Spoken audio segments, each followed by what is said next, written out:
The night the miracle began did not look like one.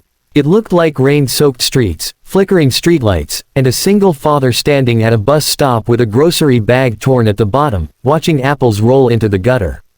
It looked like exhaustion carved into a man's shoulders and a silence so heavy it felt permanent. He did not know then that within hours, 3 broken lives would collide with his, and nothing would ever be the same again.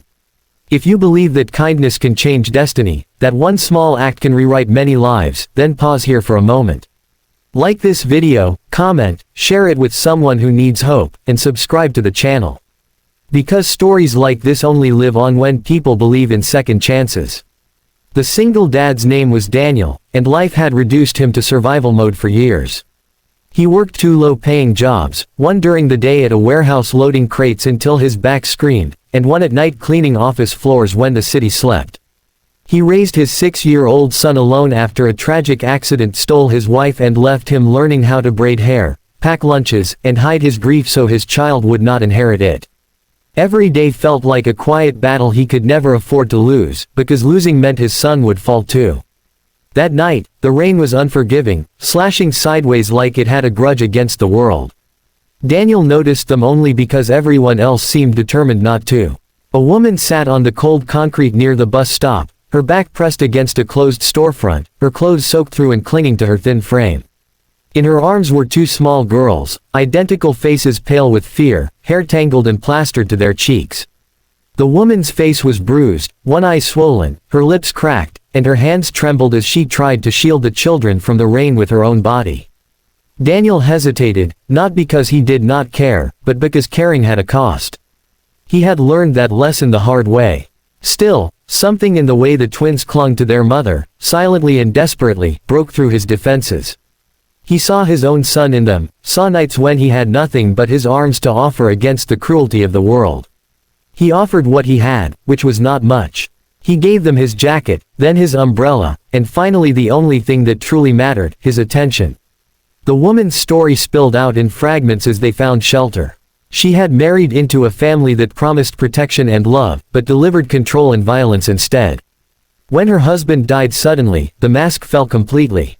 The in-laws blamed her for everything, for the death, for the shame, for the inconvenience of 2 baby girls who were seen as burdens.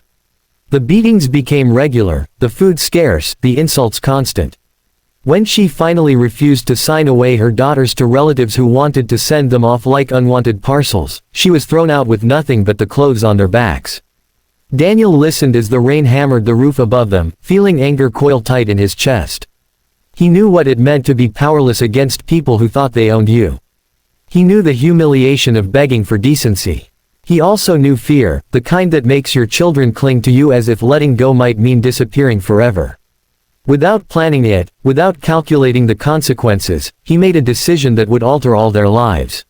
He took them home. Home was a small, cramped apartment that barely held Daniel and his son, but that night it stretched itself to make room. He gave them dry clothes, warmed soup on a dented stove, and watched as the twins slowly stopped shaking, their eyes finally closing in sleep. The woman cried silently, the kind of crying that comes when safety arrives after a long absence. Daniel did not feel like a hero. He felt terrified. He wondered how he would feed 4 mouths when he already struggled to feed 2. He wondered what trouble might follow them. But he also felt something else, something he had not felt in years. Purpose. The days that followed were not easy. The woman, whose name was Maria, carried deep trauma that surfaced in flinches and nightmares. The twins were quiet, watchful, as if the world might snatch them back if they made a sound. Daniel's son was confused at first, then protective, offering his toys and space without understanding why. Bills piled higher. Sleep grew scarce. There were moments Daniel questioned his choice, moments fear whispered that he was drowning and dragging everyone down with him. But something subtle began to change. Maria, once she felt safe enough, insisted on helping. She cleaned, cooked, and eventually found small work sewing from home.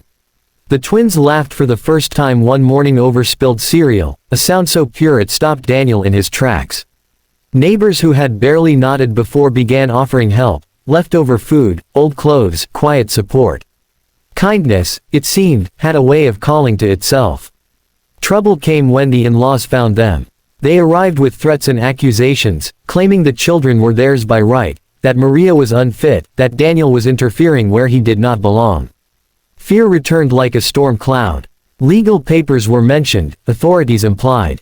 Daniel stood firm, though his hands shook. He gathered what little savings he had and sought legal aid, refusing to back down. He told himself that courage was not the absence of fear, but choosing to stand anyway. The court process was brutal and slow, reopening wounds Maria had tried to bury. Evidence of abuse surfaced. Witnesses spoke. The twins clung to Daniel's hand during long waits, their small fingers grounding him. When the final decision came, granting Maria full custody and issuing restraining orders against the in-laws, relief crashed over them like sunlight after a long winter. They were free, but freedom did not magically erase hardship. Months passed, marked by small victories and setbacks. Daniel's health began to suffer under the strain of work and responsibility. One night, he collapsed at the warehouse, exhaustion finally claiming its due. In the hospital, staring at a ceiling he could not afford, he wondered if this was the end of his strength. But life, it seemed, was not done surprising him. A supervisor who had quietly watched Daniel's work ethic for years visited him.